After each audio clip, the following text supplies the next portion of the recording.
Assalamualaikum warahmatullahi wabarakatuh. Perkenalkan, nama saya Nabila Safira dari kelas 12F.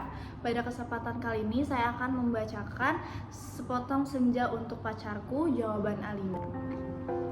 Sukap yang malam, senja yang kau kirimkan sudah kuterima. Kukira sama lengkap seperti ketika engkau memotongnya di langit yang kemerah-merahan itu, lengkap dengan bau laut, desir angin, dan suara hempasan ombak yang memecah pantai. Ada juga kepak burung-burung, lambaian pohon-pohon nyiur dalam kekelaman. Sementara di kejauhan perahu layar merayapi cakrawala dan melintasi matahari yang sedang terbenam. Aku pun tahu Sukap, senja yang paling keemas-emasan sekalipun hanya akan berakhir dalam kekeremangan menyedihkan. Ketika segala makhluk dan benda menjadi siluet, lantas menyatu dalam kegelapan. Kita sama-sama tahu keindahan senja itu, kepastiannya untuk selesai dan menjadi malam dengan kejam. Manusia memburu senja kemana-mana, tapi dunia ini fana Sukap, seperti senja. Kehidupan mungkin saja memancar gilang gemilang, tetapi ia berubah dengan pasti. Waktu mengubah segalanya tanpa sisa, menjadi kehitaman yang membentang sepanjang pantai, hitam, sunyi, dan kelam. Rupa-rupanya dengan cara seperti itulah dunia ini mesti berakhir. Senja yang kau kirimkan telah menimbulkan bencana tak terbayangkan. Apakah engkau tahu suratmu itu baru sampai 10 tahun kemudian? Engkau tidak akan tahu Sukap. Seperti juga engkau tidak akan pernah tahu apa yang terjadi dengan senja yang kau kirimkan ini. Senja yang paling tidak berharga dalam hidupku Sukap. Senja sial yang paling tidak mungkin diharapkan manusia. Senja ini baru tiba setelah 10 tahun karena tukang pos yang jahil itu rupanya penasaran dengan cahaya merah keemas-emasan yang memancar dari amplop itu Sukap. Cahaya itu telah mengganggunya semenjak ia menggenjot sepeda dari kantor pos, berkilau-kilau dan memancar di tas surat yang tergantung di boncengan sepeda. Begitu rupa sehingga cuaca siang hari menjadi kacau. Angin menderu dan ombak terdengar menghempas-hempas. Meskipun ia bersepeda mendaki Bukit Kapur. Demikianlah maka ia suatu ketika berhenti. Dari dalam tas itu terdengar suara-suara. Ia buka tas itu dan ia melihat amplop Federal Express yang sudah tidak putih lagi, melainkan merah keemas-emasan Sukap, seperti senja dengan matahari terbenam di balik cakrawala. Tukang pos itu mengambil amplop tersebut, menimang-nimang, agak berat juga. Maklumlah, kan amplop itu berisi senja Sukap. Senja dengan matahari merah membara yang turun perlahan-lahan di balik cakrawala, seperti semua senja yang ada di balik kartu pos itu tapi yang kamu kirim itu bukan kartu pos Sukap. Yang kau kirim itu senja di tepi pantai dengan hembasan ombak, bau laut dan angin yang asin. Kamu pikir berapa ton beratnya di pasir di sepanjang pantai itu Sukap? Kira-kira sedikit dong. Masih lumayan tukang pos itu kuat menggenjot sepedanya mendaki Bukit Kapur. Buset, kalau anak-anak kecil tahu ada matahari terbenam di dalam amplop itu lantas bagaimana? Kau tahulah Sukap, anak-anak di daerah Bukit Kapur begini tidak punya mainan yang aneh-aneh seperti di kota. Mereka hanya tahu kambing dan kerbau, ikan dan belut, sungai dan jagung. Nasi saja jarang mereka sentuh. Anak-anak yang tidak pernah tahu mainan robot berjalan dengan cahaya yang di dadanya yang berkedip-kedip pasti akan penasaran sekali dengan cahaya senja yang memancar berkilauan. Mereka tidak pernah melihatnya Sukap, karena tukang pos itulah yang telah mendahului mereka. Ia menimang-nimang bungkusan berisi senja itu, mendengar-dengarkan dan akhirnya mengintip. Tentu saja di dalam amplop itu dilihat senja terindah yang paling mungkin berlangsung di muka bumi. Ia mengintip dan terpesona. Ia buka amplop itu. Sebetulnya menurut kode etik profesi itu tidak boleh. Tapi manusia manapun bisa melakukan kesalahan, bukan? Ia buka terus amplop itu dan melihat senja dengan langit kemerah emas-emasan di dalam sana, di mana mega-mega berpencar seperti perahu di danau, memberikan perasaan nyaman dan tenang. Siapa yang tidak suka perasaan nyaman dan tenang di dunia ini Sukap? Di sebuah dunia yang sudah miskin masih bersimpul darah pula. Maka jangan salahkan tukang pos itu Sukap. Jika ia kemudian menjadi begitu penasaran dan memasuki senja yang terbentang. Tidak ada yang tahu nasib waktu. Ketika anak-anak akhirnya berkerumun di sekitar sepeda yang tergeletak itu, mereka hanya melihat senja kemerah-merahan yang semburat membakar langit. Amplop itu hanya bocor sedikit, tapi akibatnya sudah begitu rupa. Ini semua gara-gara kamu, Sukap. Sukap yang malang, bodoh, dan tidak berotak. 10 tahun lamanya tukang pos itu mengembara di dalam amplop itu. Kita tidak pernah tahu apa yang dilakukannya di dalam sana. Apakah dia kawin, beranak pinak, dan berbahagia? Atau selama ini dia hanya duduk saja memandang langit terbenam dengan perasaan kehilangan. Sementara langit yang tadinya merah kemas-masan perlahan menggelap ke biru-biruan. Aku juga tidak tahu bagaimana caranya menikmati senja di dalam amplop itu, Sukap. Sebuah ruang yang sungguh-sungguh terdiri dari waktu. Apakah waktu bisa diulang atau bagaimana? Aku belum pernah memasuki senja di dalam amplop. Atau apakah di dunia ini sebetulnya seperti amplop ya, Sukap? Dimana kita tidak tahu apa yang berada di luar diri kita. Dimana kita bisa merasa hidup penuh dengan makna. Padahal yang menonton kita tertawa sambil berkata, kasihan betul manusia ini. Apakah begitu, Sukap? Kamu yang suka berhayal barangkali tahu. Tapi aku tidak mau khayalan. Aku tidak mau kira-kira. Meskipun usaha kira-kira itu begitu canggihnya sehingga disebut ilmiah. Aku mau tahu yang sebenarnya. Apakah ada yang menyaksikan kita sambil tertawa-tawa?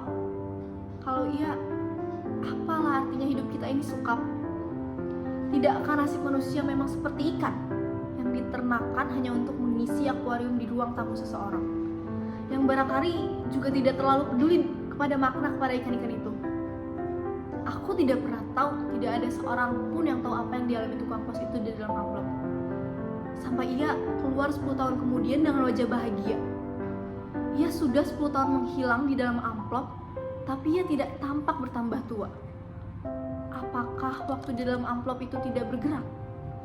Tepatnya, apakah senja di dalam amplop itu tidak berhubungan dengan waktu?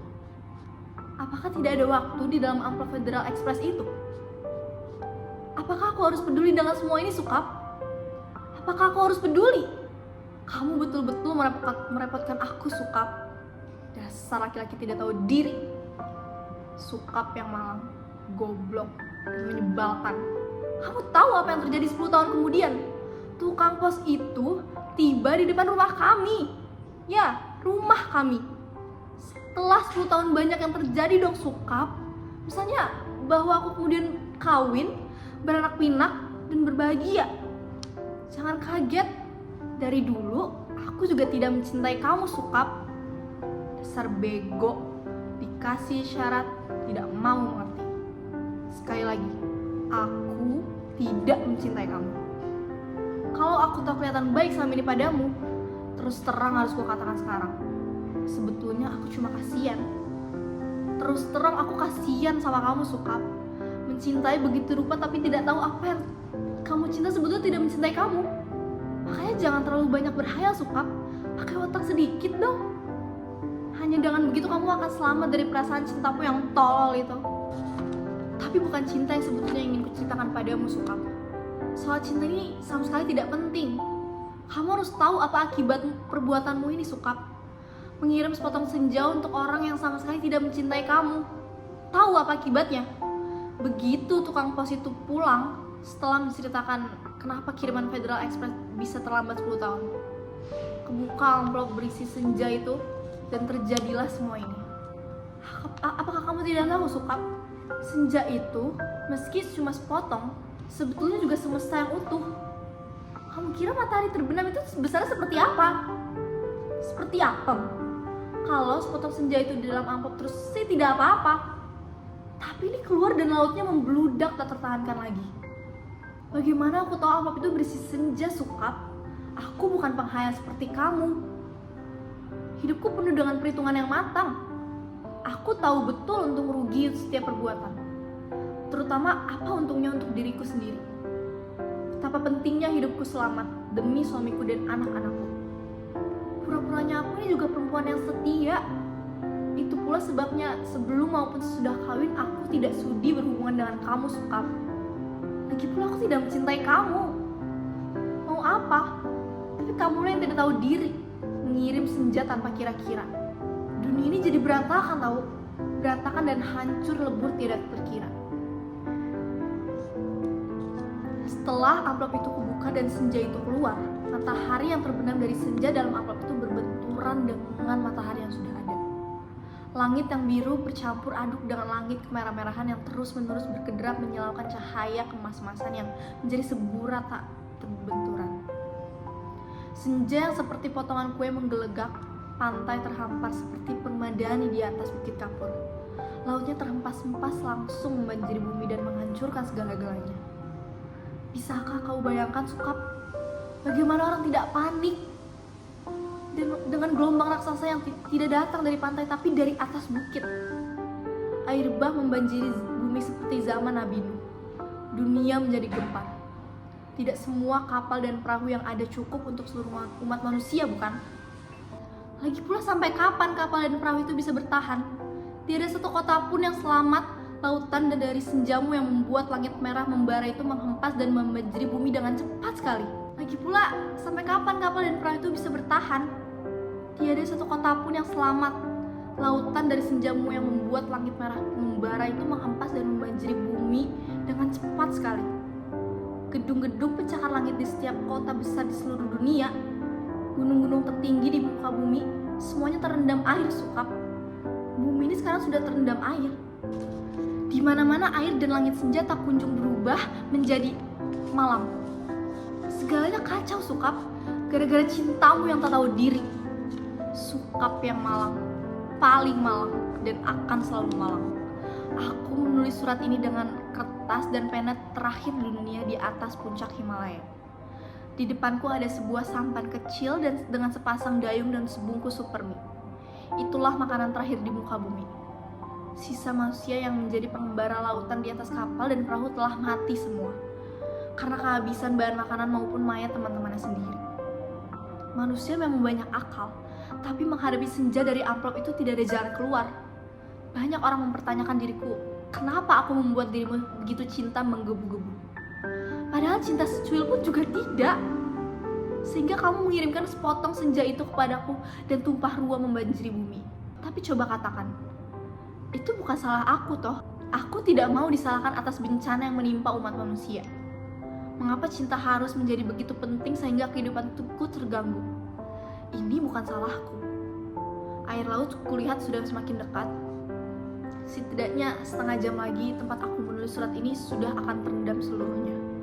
Aku akan naik perahu, mendayung sampai teler, makan super mie mentah, lantas menanti maut. Akan kukirimkan kemana surat ini? Barangkali kamu pun sudah mati, Sukap. Semua pengembara di lautan sudah mati. Sedangkan di puncak tertinggi di dunia ini tinggal aku sendiri, dari hari ke hari memandang senja yang selesai, di mana matahari tidak pernah terbenam lebih dalam lagi. Semesta dalam amplop itu telah menjadi pemenang dalam benturan dua semesta. Namun semesta dalam amplop itu cuma sepotong senja, sehingga dunia memang tidak akan pernah sama lagi. Kalau aku mati nanti, bumi ini akan tetap tinggal senja selama-lamanya, dengan matahari terbenam separuh yang tidak pernah turun lagi.